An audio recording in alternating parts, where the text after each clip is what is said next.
G'day, Junk Bunny here. What you see in front of you is a typical Thai rural village. You can hear the motorbikes going up and down.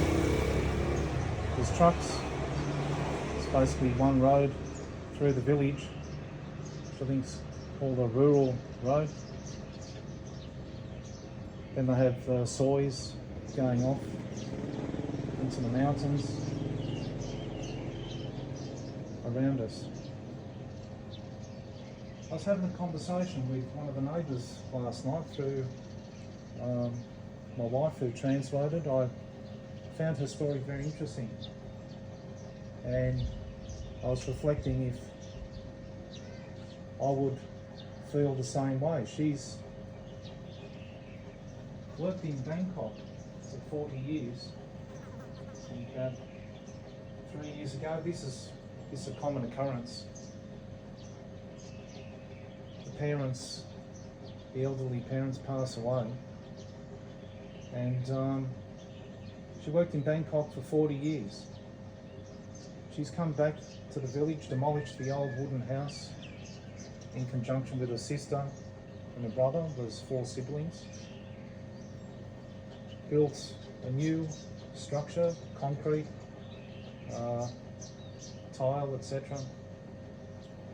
And was going to stay here and live here in her home after 40 years in Bangkok.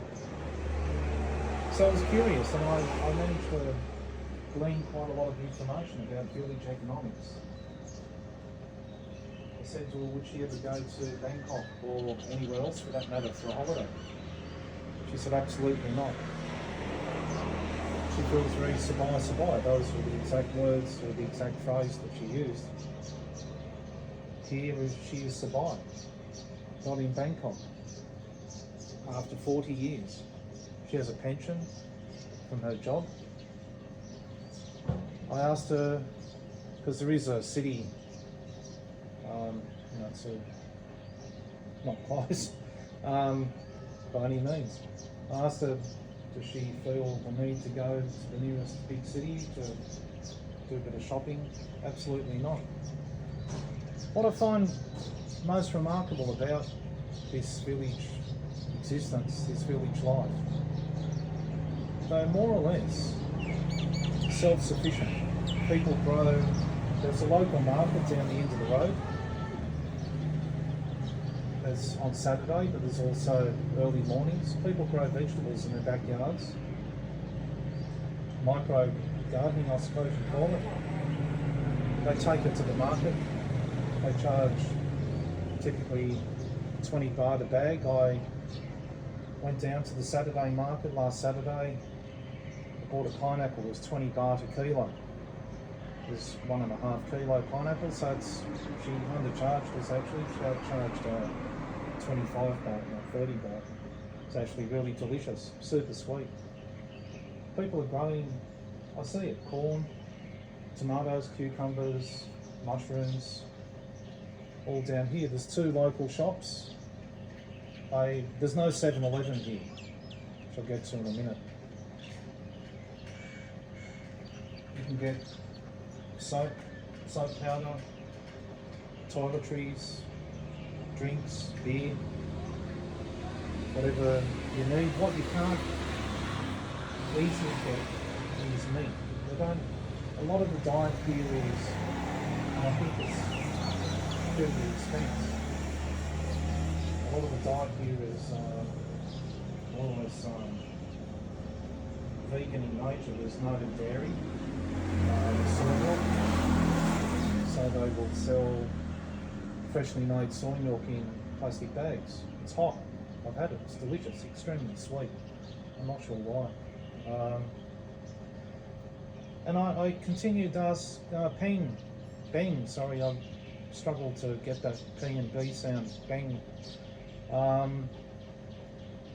asked her, does she ever feel the need to leave the village? And she said no. This comes back to this sense of community. what I've noticed in my time here, and I've kind of paid more attention to it this time than other times, people are continually sharing for no charge. Small bags of fruit, dragon fruit here, which is delicious. Stuff just grows here. It grows on fences. It just grows. They harvest it, and they've got too much, they'll just give it to their neighbours. It's quite remarkable how that works. At the moment, it's longan season, so the longan trees. Breaking out. The tree across the street from me has, I say, 1,000 or 2,000 longan just hanging there. The block's vacant, no one's harvesting it. You can walk along and pick it if you want. Also in this village, there's a couple of hardware stores. One is for building supplies. One is for general goods, hardware. There's a motorbike repair shop. There's multiple motorbike refilling points. There's an ice shop. There's multiple beer shops. There's a couple of cafes that sell, I've had it multiple times, noodle soup and Thai iced tea or iced coffee, 25 baht, which in Australia is about $1.25. Tastes really good. At some level, the people here, they know about the cities, they know about that, and they choose, they're not interested. They don't need to go to the city. The other thing I noticed the other day, my wife ordered her mother some towels online. Online shopping, it's a bit hit and miss compared with what I've experienced. You can get the wrong size, there's no returns. My wife ordered some goods, 2 days later it arrived. So at some deep and meaningful level, they remain connected to their community. They can get everything they need within, I'd say, 2 kilometres. The strip between this village is bounded by 2 bridges. That defines the boundary of this village. It's probably about 2 kilometres long. They stay very local. A lot of people here, they just know each other for a long time. I found it, as I said, most remarkable with Peng. And you can see her, she's actually, on one of the YouTube shorts I uploaded, she's shredding coconut meat. It's quite, I've never seen that before. That device she's kind of half squatting, kneeling on. This looks quite old. She has no desire and economically no need to go anywhere else. I find that from the West, from Australia, people are always travelling for work, for new experiences. They're travelling outside of their local area and they come back home. Here they don't leave. They don't want to.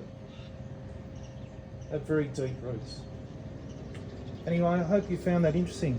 I certainly do. See you on the next one.